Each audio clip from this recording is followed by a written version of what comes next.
G5 Jeff TV. Hit the subscribe button, hit the like button. Please share this video. Support your boy. Support good content at all times. And then Mikey Garcia defeated Sergey Lipinets for the 140-pound world title. This is his fourth world title in the fourth weight class. Big accomplishment for Mikey Garcia. Remains undefeated. And he really showed all aspects of his game tonight.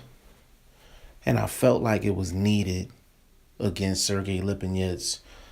If you really sat down and really watched that fight, just technically it was just a lot of good stuff being done by both guys.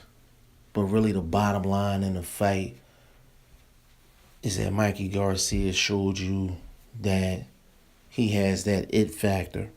He showed that he's great.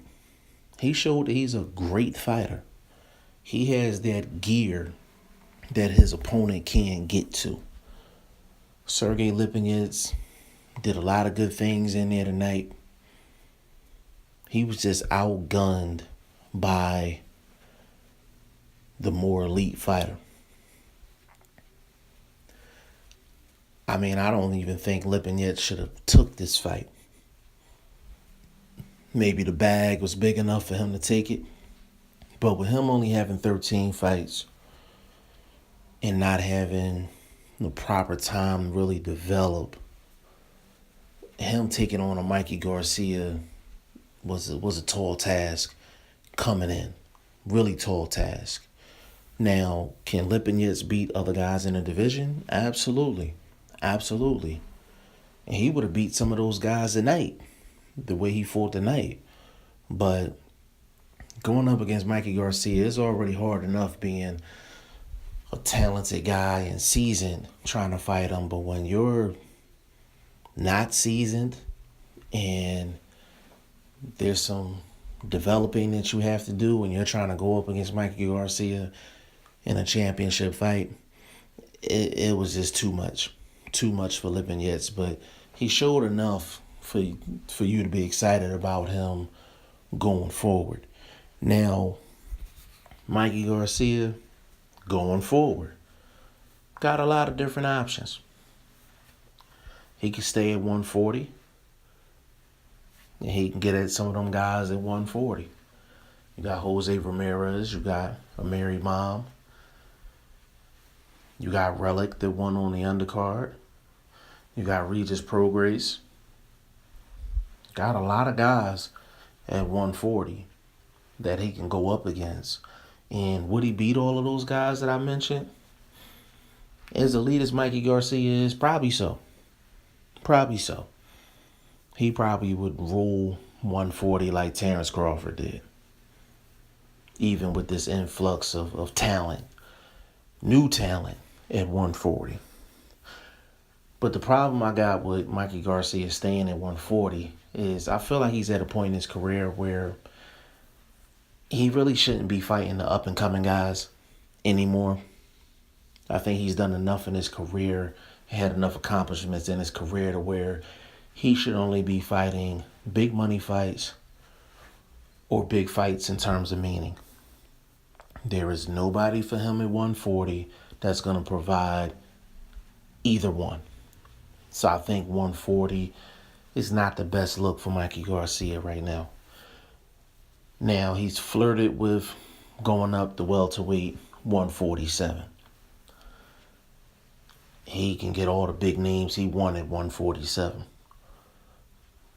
Problem is, Mikey Garcia would be a very small welterweight.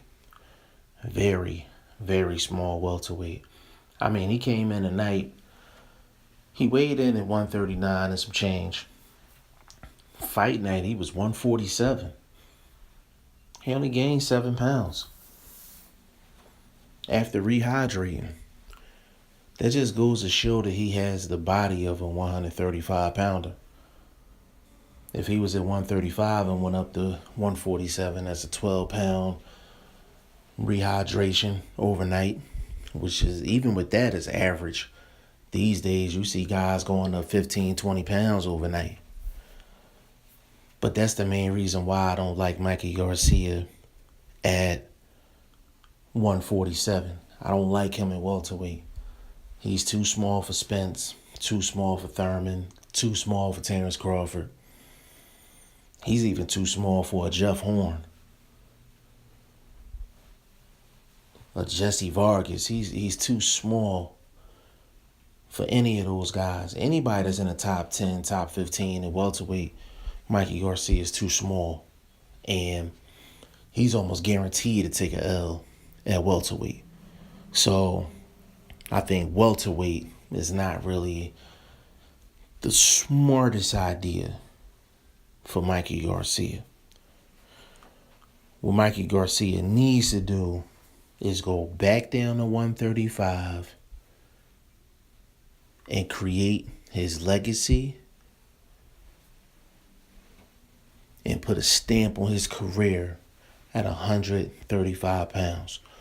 No more moving up to 140. No more moving up to 147. No more challenging guys at 154. Stay at 135 because it is 3 matchups at 135 that he needs to take. Jorge Linares, Vasyl Lomachenko, and Robert Bunny Easter. Those are 3 fights on the road to unification. Those are 3 big money fights. And those are 3 fights with meaning. Now, of course, Vasyl Lomachenko is the legacy fight. It's the legacy fight. If that fight is on HBO, even though they're not in the business of pay-per-view, they could sell that as a pay-per-view easy. If he had to go over to ESPN could make that a pay-per-view easy. That's a legacy fight. That's a career stamp fight for Mikey Garcia. And I would love to see it. Love to see it. Jorge Linares is a tricky fight, dangerous fight. I don't even like that fight for Mikey Garcia because it's just technically that's a tough fight, and style-wise that's a tough fight for Mikey Garcia. But the thing is, Jorge Linares don't have a lot of crack, and Mikey Garcia does, and that might be the difference in that fight. And then you got Robert Bunny Easter. Robert Bunny Easter, tall, throws a lot of shots. He's tough. Got some quickness. It's a good fighter. But I don't like Robert Easter's jab. I don't like the fact that he gives up his height. I don't like the fact that he invites the shorter guy inside. Now, I'm not saying because you're tall, you're not allowed to fight inside. But he gives up his height. Mikey Garcia would eat that up. Out of the 3, Robert Easter is the one that I don't need to do no breakdown or nothing. Mikey Garcia gets Robert Easter up out of there quick, fast, and in a hurry. And I would say probably within 6 rounds, he will win by KO. He will win by KO. But the smart decision is for Mikey Garcia to go back down to 135, stamp his career at 135 with those 3 guys. Y'all let me know what y'all think. G5 Jeff TV. Hit the subscribe button. Hit the like button. Please share this video. Support your boy. Support good content at all times. Appreciate y'all. Peace.